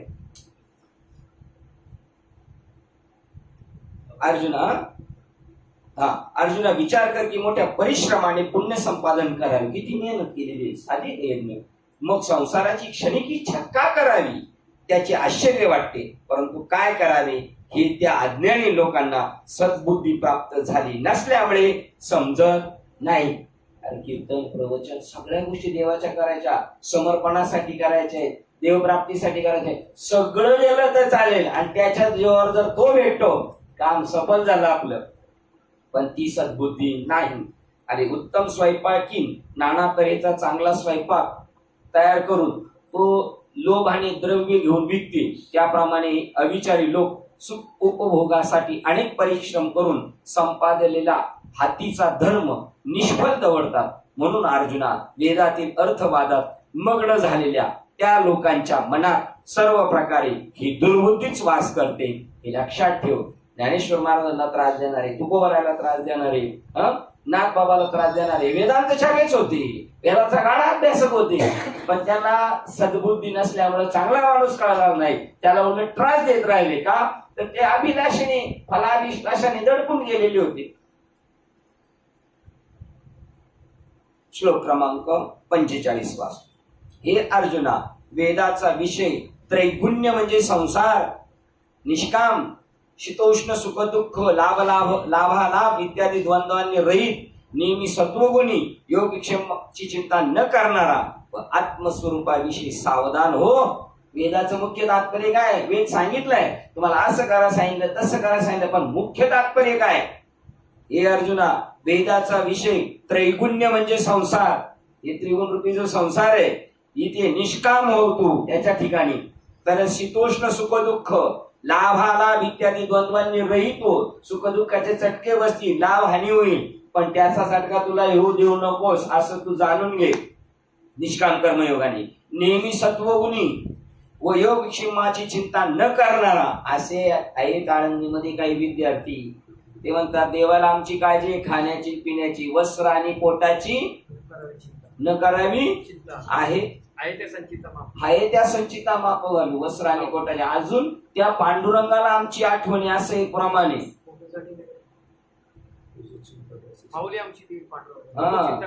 नको चिंता करू वस्त्र आणि पोटाची, माऊली आमची पांडुरंग. अशी आपल्याला त्यांना ती तेवढी ज्ञानी माणसे ते निष्काम कर्मयोगात याप्रमाणे चालले. योगक्षेमाची चिंता न करणारा व काहीच काळजी करायची पुढं काय होईल आणि आता काय झालं ते बघ, पुढचं काय घेऊन बसलंय. आत्मस्वरूपाविषयी सावधान हो. आणि बाकीचं काहीच नको डोक्यात घेऊ, पण आत्मस्वरूपाविषयी सावधान हो. सावध झालो. तू निश्चयाने असे समज की वेद सत्व रज तम या 3 गुणांनी व्याप्त भरलेले आहेत. वेद या 3 गुणांनी भरलेले आणि तुला या त्रिगुणाच्या पलीकडे जायचे. वेद सत्व रज तम या 3 गुणांनी व्याप्त भरलेले आहेत. म्हणून सर्व उपनिषदांची मात्र ती ज्ञान प्रधान असल्यामुळे सत्वगुणामध्ये गणना केली जाते. वेद आणि वेदातून चाळून केलेली उपनिषद फक्त आत्मज्ञानाबद्दल बोलतात आणि वेद कर्मकांड आणि उपासना याच्याबद्दल बोलतात. असे 3 विभाग केले: कर्म, उपासना, ज्ञान. ज्ञानामध्ये सगळे उपनिषद आहेत. ती तुम्हाला डायरेक्ट तत्वमसीचा बोध करणार, ओम साधना सांगून तिथूनच तुम्हाला डायरेक्ट सुरुवात करणार. बाकी सगळं दुसरं काही सांगणारच नाही. आणि ही साधना कर, या साधनेत काय काय अर्थ येतील, तुला प्रश्न पडतील, मी कसा ब्रह्म आहे, जगत कसं ब्रह्म आहे, या सगळ्या प्रश्नाचा निवाडा. म्हणून ते तम आणि सत्व रजतमाने भरलेले कोण? वेद. आणि वेदातलंच हे एक पार्ट आहे काय? उपनिषद. आणि त्या उपनिषदाने ज्ञानाचा गवगवा केलेला. म्हणून सर्व उपनिषदांची मात्र ती ज्ञान प्रधान असल्यामुळे सत्वगुणामध्ये गणना केली आहे. आता ही शुद्ध सत्वामध्ये गणना केली आहे. बघा ही ओळ बघू आपण 55 क्रमांकाची. तिन्ही गुणी अवृत्त 55 क्रमांकाची बघायची केली जाते. 56 क्रमांकाची. बरोबर. तिन्ही गुणी अवृत्त हे वेद जाणे निभ्रांत. हे तिन्ही गुणात अवृत्त असणारे हे वेद जाणे निभ्रांत म्हणून उपनिषदाधिक समजत सात्विकते. आणि बरोबर याच्यातून बाजूला काढले हे वेदाच्या नादी नाही लागायचे. त्याच्यातल्या वेदातल्या कोणत्या पाठच्या नादी लागायचे?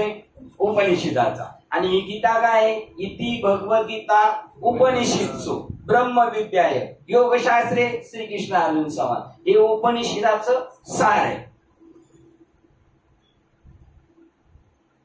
ज्ञान प्रधान असल्यामुळे सत्वगुणामध्ये गणना केली जाते. धनुर्धारा बाकीचे वेदाचे भाग ज्यामध्ये कर्म, उपासना इत्यादिकांचे निरूपण केलेले आहे ते सर्व रजतम या गुणांनी युक्त आहेत, कारण ते केवळ स्वर्ग सूचक आहेत. आता आपण कोणत्या वर्गात बसलेलो आहे?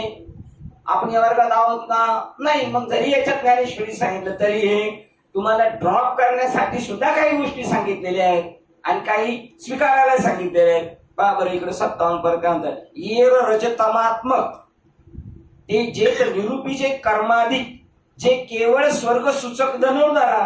आणि तुमचं उद्दिष्ट स्वर्ग आहे का ईश्वर प्राप्ती आहे? मग तुम्हाला वेदाचा कोणत्या पाठचा अभ्यास करायचा आहे? उपनिषदाचा. आत्मज्ञानाचा जो बोध सांगतात ते. पण मग याचा अर्थ ते रज आणि तमाचं सांगितले सत्वाचं ते चुकीचं आहे का? याच्या अधिकारी फार कमी, हेच गाबळ जास्त आहे. आता ह्या गाबळाला पुढं आणायचंय ना म्हणून त्यांना सांगितलं. 11 औक्षणी त्यांचं आहे आणि यांचं 7 औक्षणी. चांगली लोक कमी आहे, विरळ आहेत आणि बाकीचे संसारिक आहेत. मग त्यांची मॅच्युरिटी झाली त्यांना असं आम्ही पुढे पाहिलंच नाही. असं कुठं असतंय का? असं आम्ही पुढे पाहिलंच नाही. कारण तुमची मॅच्युरिटी अज्ञानांची, ज्ञानांची नाहीच आहे तुमची.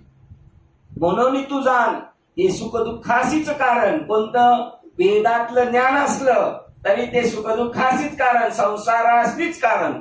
एक जने अंतकरण रिहोदेशी. कुठं? त्या सत्वरज तमात्मक वेदाची जी माहिती सांगितली तिथं तू नको जाऊ. बाकीच्यांनी जायचं का नाही? जायचं ना. अडणी लोकांना जायलाच पाहिजे ना, नाही तर ते काय करतील? त्यांना हे नाही पटत ना ज्ञान. आता अर्जुनाची स्टेप काय आहे? पक्क ज्ञान पटत नाही म्हणून कर्म मार्ग. पण कर्म असं कर फलाश्रुतीची अपेक्षा करू नकोस. तू इतर अंतकरण रिगोदेशी तू गुणत्रयाते अभेरी. मी माझे हे न करी एक आत्मसुख अंतरी विसंब झाली. तू काय कर? हे गुणत्रयाचा अभेर कर या तिन्ही सत्वरज तमाचा. आणि मी आणि माझे न करी. आणि हे डोक्यात आहे ना सगळ्यांच्या, मी आणि माझंच आहे ना. एक आत्मसुख अंतरी विसंबिगा विसंब झाली. म्हणून तू असे पक्के समज की हे रजतमात्मक भाग केवळ सुखदुःखांनाच कारण आहे. याकरता तू आपले मन कदाचित तेथे शिवू देशील हो उद्गाराचे, पण तेथे तसे जाऊ देऊ नकोस. तू या त्रिगुणांना टाकून दे. मी आणि माझे असा अहम ममता ध्यास धरू नकोस. अंतकरणात एका आत्मस्वरूप सुखाला विसरशील, पण विसरू नकोस हो.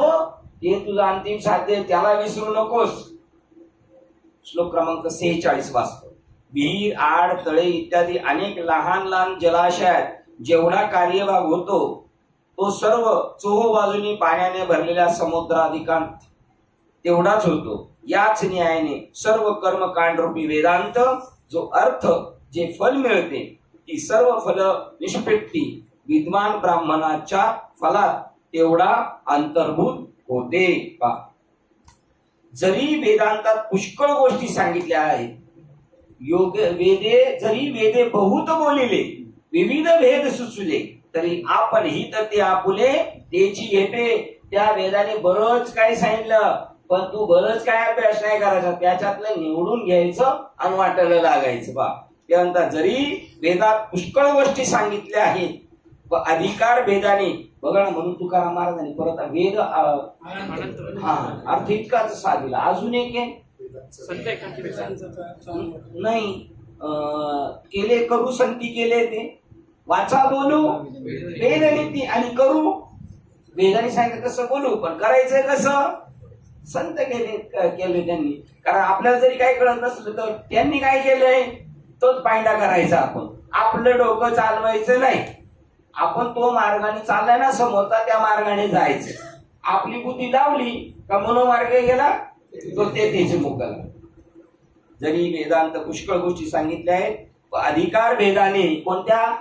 आता ज्याला खायचं नाद आहे त्याला सांगितलं कधीतरी खात जायचं, रोज कुठं खायचं. श्रावण महिना आलाय, अधिक महिना आलाय, जरा बंद करायचं. आणि आपल्याला पण तसं सांगितलंय का, श्रावण महिने अधिक महिना बंद, आणि एकदा गणपती बुडवले का हे चालत अंगाला धिंगाणा घालायचं. तसं आपल्याला आहे का, आता ते जो जिभेची सटकी होत नाही ना, त्याला जरा आकळ नाही. तेवढ्या टायमात जर सापडले 4-7 झाले माळकरी, नाही तर चालेल पुढे चालूच राहणार आहे. म्हणजे अधिकार भेदाने अधिकार तैसा दावेला मार्ग. अनेक प्रकारचे साधन मार्गही सुचवलेले आहेत, तरी त्यातील आपण आपले हित ज्यात हित असेल तेच तेवढे घ्यावे. अरे बाबा काय उदाहरण दिलं, ज्या वेदाने जरी सांगितलं त्याच्यातलं मोजकच घ्यायचंय. याच्यात सुद्धा ज्ञानेश्वरी सुद्धा चाळावं लागेल. आपल्याला काय सांगितलंय, अडाण्यांना काय सांगितलंय, विषय लोकांना काय सांगितलंय, मुमुक्षुला काय सांगितलंय, जिज्ञासूला काय सांगितलंय, साधकाला काय सांगितलंय, आणि ज्ञान घेतल्यानंतर ज्ञानी माणसाने काय केलं पाहिजे, त्या ज्ञानावर आरूढ राहिलं पाहिजे. बाकी इकडे तिकडे बघायचं कारण. मग की कोणाला काय सांगितलंय बघा, उदाहरण देतो. अरे जसे सूर्योदय झाल्यावर सर्वच रस्ते दृष्टीस पडतात. रात्रीचा मुक्काम करताना पूर्वी काय गाड्या घोड्या नव्हत्या, मग एखाद्या गावात अंधार पडला तीर्थयात्रेकडे जाताना त्याच मंदिरात राहायचं. आणि सकाळी उठल्यानंतर रस्ते माहित असतात का नवीन जाणाऱ्याला, आणि उठल्यानंतर चौकात गेलं तर 4 रस्ते दिसायला लागले का, कुणी काही पळत बसायचं का नाही. मग जो आपल्या ठिकाणावर जाणारा लवकर आणि सहजासहजी जास्त श्रम न करता वेळ कमी असताना आपण पोहोचतो तो रस्ता अवलंबायचा. बघा अरे जसे सूर्योदय झाल्यावर सर्वच्या सर्व रस्ते दृष्टीस पडतात, परंतु त्या सर्वच रस्त्यांनी का मनुष्य चालतो सांग बरे मला. नाही आम्ही चालतो ना, ते नाही तुकाराम महाराज अशी चालले, ते तशी चालले, ते कोणाला घेऊन चालले हे महत्वाचं आहे ना. सगळ्याच रस्त्याने चालतो का, अथवा सर्व भूतल जरी जन्मही झाले तरी आपण आपल्या गरजेपुरते त्यातील पाणी घेतले पाहिजे. सगळं झालं तर किती घेणार आहे, गावाला जाताना बाटलीवरच घेणार आहे की नाही, जेवढं गरजेचं आहे तेवढं. त्याप्रमाणे ज्ञानी जे आहेत ते विचारवान मुमुक्ष आहेत, ते वेदार्थाचा विचार करतात. मग वेद तात्पर्य विषयभूत व आपल्याला अपेक्षित अशा शाश्वत ब्रह्मतत्वाचाच तेवढा स्वीकार करतात. कशाचा, परमात्म्याचा स्वीकार करतात. त्याच्यातून शब्दांच्या चावट्या घेऊन पळत सुटत नाही. ते शब्दांचा ते काय एवढं सोपे का देव भेटणं, म्हणून आम्ही शब्दांच्या चावट्या करतो. मग बरं करता येतो, कारण तुम्हाला जे पाहिजे ते कळतच नाही, है की नाही. श्लोक क्रमांक 47 वाचतोय. ते तुझ्या अधिकार कर्मातच आहे, ज्ञानामध्ये नाही. कर्म करीत असतानाही फलाविषयी केव्हाही तुझा अधिकार, तुझी तृष्णा नसो, त्याप्रमाणे तू कर्म फलाची इच्छा करून त्या फलाचे कारण निमित्त होऊ नकोस. बघा फलाची इच्छा करू नको, कर्म कर आणि फळ मिळालं तर फळे घे, पण करत असताना अपेक्षा ठेवून करू नकोस. कर्म फलाची इच्छा करून त्या फलाचे कारण निमित्त होऊ नकोस. तुझी प्रीती कर्मच न करणे या गोष्टीत न हो. आधी परत त्याला तो म्हणतो मला करायचंच नाही, आता तो तसंच पुढे म्हणणार. मग ह्या एवढा घोटाळा आहे तर मला ढकलतोच कशाला. कर केल्याशिवाय पर्याय नाही, संसार केल्याशिवाय पर्याय नाही. तिथंच आपल्याला मोक्ष मिळणार आहे. संसारी जीवाला संसाराच्याच वाटे मोक्ष, पण करत असताना अशा बुद्धीने कर. आता संसार टाकून जर तू म्हणशील मी करल तर नाही. आता इथे पुढे उदाहरण काय माहिती, नाव ही पाण्यातच शोभून दिसते, ती पाण्यात शेमड्या पोरांनी ढकलली तरी हलते. आणि जर आपण म्हणलं हे तिचं काय, तिचं गरज आहे तिची, तिला आपण असं मैदानात घेऊन येऊ आणि 5-25 लावून पळून नेऊ तिला वडील गामागुम होईल का नाही. आणि ती शेवट्या पोरांनी ढकलली तर मग ती शोभून कुठं दिसते, पाण्यात. तशी आपण शोभून कुठं दिसणार, संसारातच. हेच करायचं, पण कसं करायचं ती युक्ती सांग. म्हणून अर्जुना, या सर्व गोष्टीचा विचार करून पाहिले असता तुला आता स्वकर्मच उचित निश्चित फलप्रद आहे. आम्ही सर्व गोष्टीचा विचार करून पाहिला तेव्हा आमच्या मनास हे असेच उचित म्हणून आले की तू आपले विहित असे कर्तव्य कर्म सोडू नयेस. तुझ्या वाट्याला आलेलं, युद्धभूमीवर आलायस, लढाईला आलाय, आता समोरासमोर आलायस, आता सोडून मागं जायचं नाही. असंच आमच्या मनात आलेले, मनास असेच उचित म्हणून आले की तू आपले विहित असे कर्तव्य कर्म सोडू नयेस. मात्र कर्मफलाची इच्छा ठेवू नकोस आणि निश्चित कर्माकडेही प्रवृत्ती होऊ देऊ नको. जे करायला नाही सांगितलं ना ते करू नको. तू काय म्हणतो, मी लढाई करणार नाही, मी संन्यास धर्म स्वीकारेन. तुला गरजेचं नाही. संन्यास धर्म कोणी करायचं नाही त्याला त्याच्यामध्ये सांगितलं. ब्राह्मण म्हणजे पूर्ण ज्ञानामध्ये त्याला आस लागलेली, आणि तो ज्ञानाशिवाय दुसरं मला काहीच नको. संसार मज न करणे सर्वथा परमार्थ पुरता हाती घे. त्या माणसाला सांगितलं ब्राह्मणामध्ये तू असं आहे, म्हणजे मोक्षामध्ये तीव्र मोक्ष तू असं कर चल. आणि ब्राह्मणच आहे पण अजून कर्मामध्ये आसक्ती, त्याला पण नाही सांगितलं, तू कर्मानेच चालायचं. आणि क्षत्रिय वैश्य त्याने तर तुला हेच काम आहे, तू हे काम करायचं. म्हणून तर शिवाजी महाराजांना लढाई करायला लागली ना अर्जुनाला पण. मात्र कर्मफलाची इच्छा ठेवू नकोस. बघा, कर्तव्य कर्म सोडू नयेस आणि मात्र कर्मफलाची इच्छा ठेवू नकोस आणि निश्चित कर्माकडे प्रवृत्ती होऊ देऊ नकोस. हे सत्कर्माचेच निष्काम वृत्तीने आचरण करावे. 66 क्रमांकाची ओळ वाचत. बरी कर्मफळी आस न करावी आणि कुकर्मी संगती न व्हावी. कुकर्मी निश्चित कर्म कंसात काम्य कर्मी. कारण आता काय चाललंय, आता इथं सत्कर्म काय सांगितलेले, निष्काम कर्मयोग, आणि सकाम कर्मयोग म्हणजे कुकर्म. स्वर्गाला जाणं हे सुद्धा कसे, नरकाला जाणं जेवढ्या लेवलचं आहे तेवढं स्वर्गाला जाणे ते कुकर्म आहे. म्हणून बघा, परी कर्मफळी असं न करी हे सत्कर्म, आणि कुकर्मी संगती न धरावी हे सत्क्रियाची आचरावी हे तू विन. आणि चांगलं कर देवासाठी निष्काम बुद्धीनेच कर असं त्याला म्हणायचंय. आणि ते कर कसं, हेतू म्हणजे निष्काम बुद्धीने कर. मात्र कर्मफलाची इच्छा ठेवू नकोस आणि निश्चित कर्माकडे प्रवृत्ती होऊ देऊ नकोस. हे सत्कर्माचेच निष्काम वृत्तीने आचरण करावेस. श्लोक क्रमांक 48 वाचतो. हे धनंजय, तू योगात स्थित होऊन कर्मफलाविषयीची आसक्ती सोडून, बघा, योगात स्थित होऊन कर्मफलाविषयीची आसक्ती सोडून सिद्धी व असिद्धी याविषयी सम होऊन, सिद्धी आल्या काय आणि गेल्या काय त्याच्याशी काय तुला घेणं देणं नाही. व विहित कर्मे कर वाट्याला आलेली सिद्धी व असिद्धी यांना समान मानणे हाच योग म्हटला जातो. अर्जुना, तू निष्काम कर्मयोगाने युक्त होऊन फलाची इच्छा टाकून मन लावून वेदविहित कर्मे करावीस. वेदाने सांगितलेली अशी कर्म करावीत आणि फळाची अपेक्षा न करता.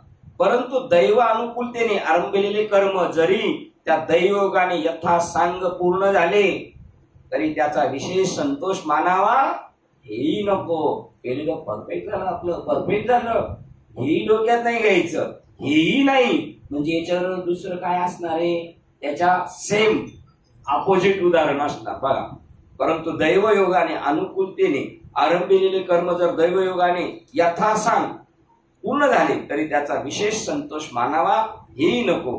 किंवा कोणत्याही कारणाने ते कर्म सिद्धीस न जाता तसेच राहिले तर त्याबद्दल मनात असंतोष मानून त्रासू नकोस. आता बघा, याच्यात अजून बघू पुढच्या वाक्यात आले का त्याचं, नाही तर मग आपण उलगडू. आरंभिलेले कर्म करताना जर शेवटास गेले तर ते खरोखर आपल्या उपयोगात आले, परंतु कदाचित विघ्न येऊन अपुरे राहिले तरी ते सफल झाले असे समज. बघा पुढे उलगडा.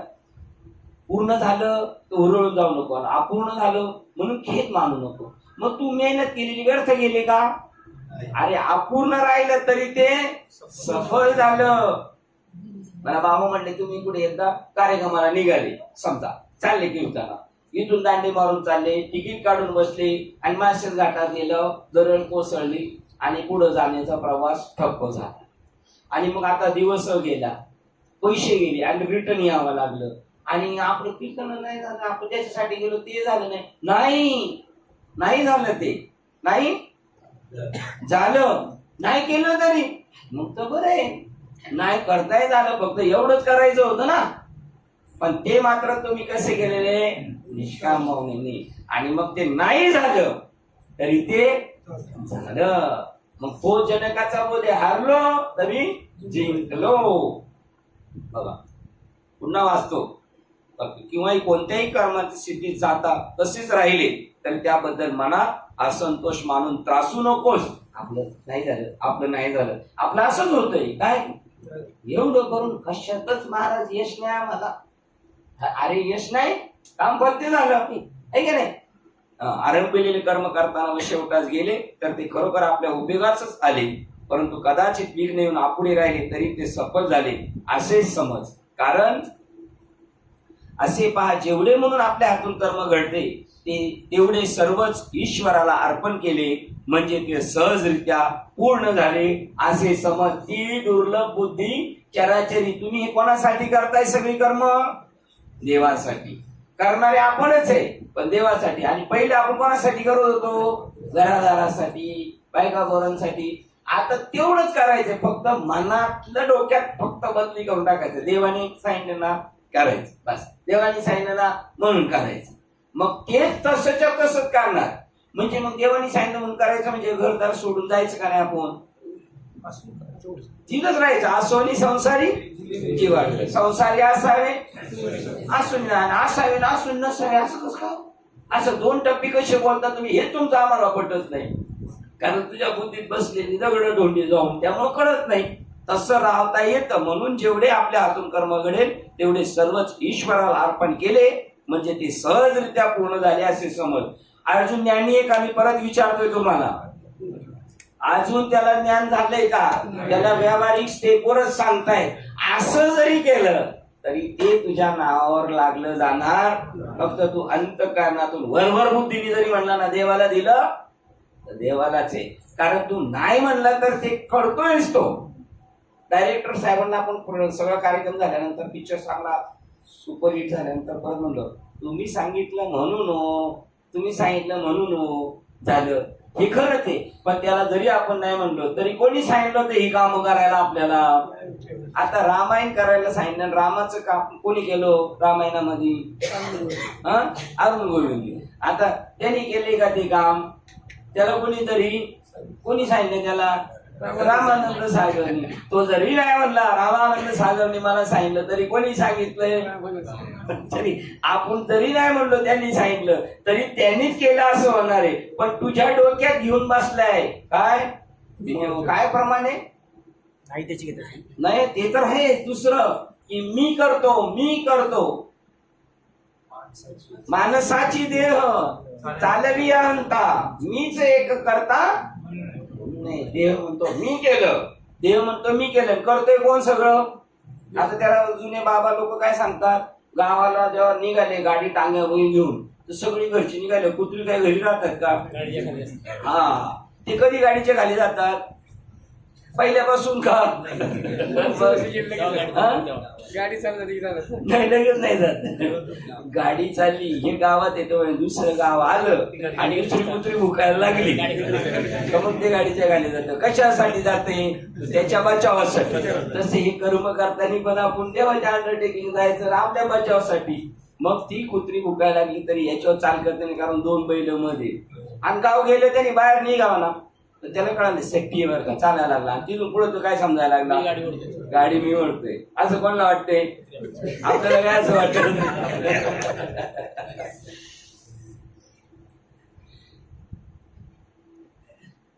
टाइम झाला आपला.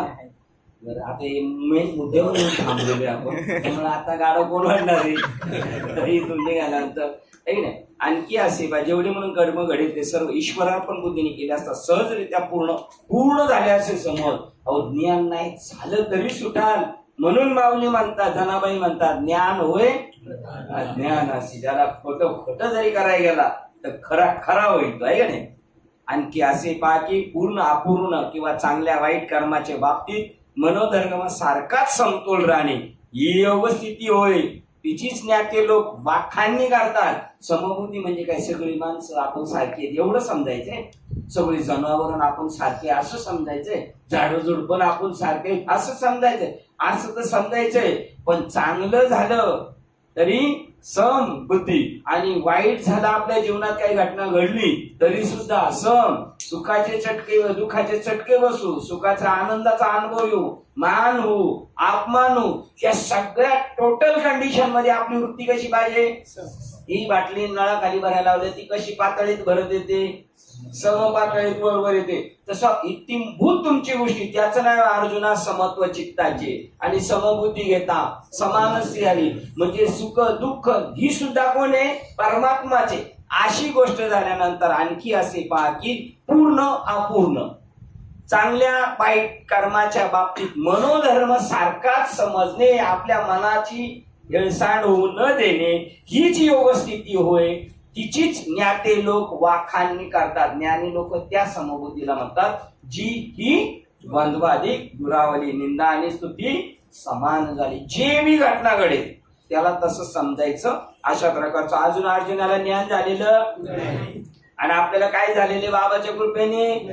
आता हे सगळे म्हणतील हे जास्त शहाणे दिसतात. हो आम्ही तसेच आहोत, कारण आमच्यावर खऱ्याच बाबाची कृपा झालेली. खोटे नाटे लबाड पैशासाठी ढोंगी त्यांची आमच्यावर कृपा झालेली नाही. हे मी कोणाला सांगतोय, यांना सांगतोय.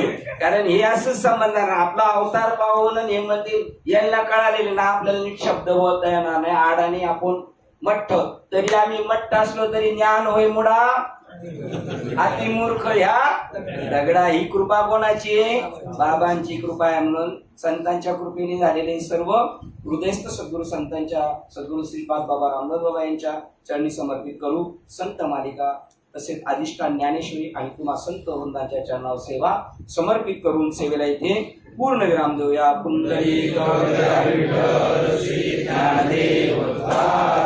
पंढरीनाथ भगवान की जय. माऊली ज्ञानेश्वर महाराज की जय. जगद्गुरु संत तुकाराम महाराज की जय. शांती एकनाथ महाराज की. सच्चिदानंद श्रीपाद बाबा की जय. सच्चिदानंद रामदास बाबा की जय. अवधूत चिंतन श्री गुरुदेव दत्त गोपाल कृष्ण भगवान की जय. बोलो रे भाई सर्व संतन की जय. गणपती बाप्पा मोरया. दुसरा अध्याय आणि ओवी क्रमांक 272 ला थांबतोय. आता विश्वास मध्ये देवे भाग्य तोषावे, तोषोनी मदरावे पसारे दाणे. जे प्राणांची व्यंकटी सांडो त्या सत्कर्मी रती वाढो. भूता परस्परे कडो मैत्र जीवांचे, दुरितांचे तिमिर जावो. विश्व स्वधर्म सूर्य पाहो. जो देवांची तो ते लाभो. प्राणी जात वर्ष सकल मंडळी ईश्वर निष्ठांची मांडली आहे. अनवरत भूमंडळी भेट तुला होता. सदा कल्पतरुचे आरव, चेतना चिंतामणीचे गाव. बोलले पियुषांचे चंद्रमे जलांचन. मातंडे तापईन ते सर्वाई सदा सज्जन सोयरे होतु. किंबहुना सर्व सुखी पूर्ण होई त्रिलोकी.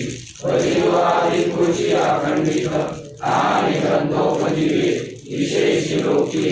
दृष्टादृष्ट विजय होवागे. एक मने श्री विश्वेश्वरा हो. आहुरी दान पसाहो. येणे वै ज्ञान देवो सुखिया झाला. येणे वै ज्ञान देवो सुखिया झाला. येणे वै ज्ञान देवो सुखिया शांती शांती शांती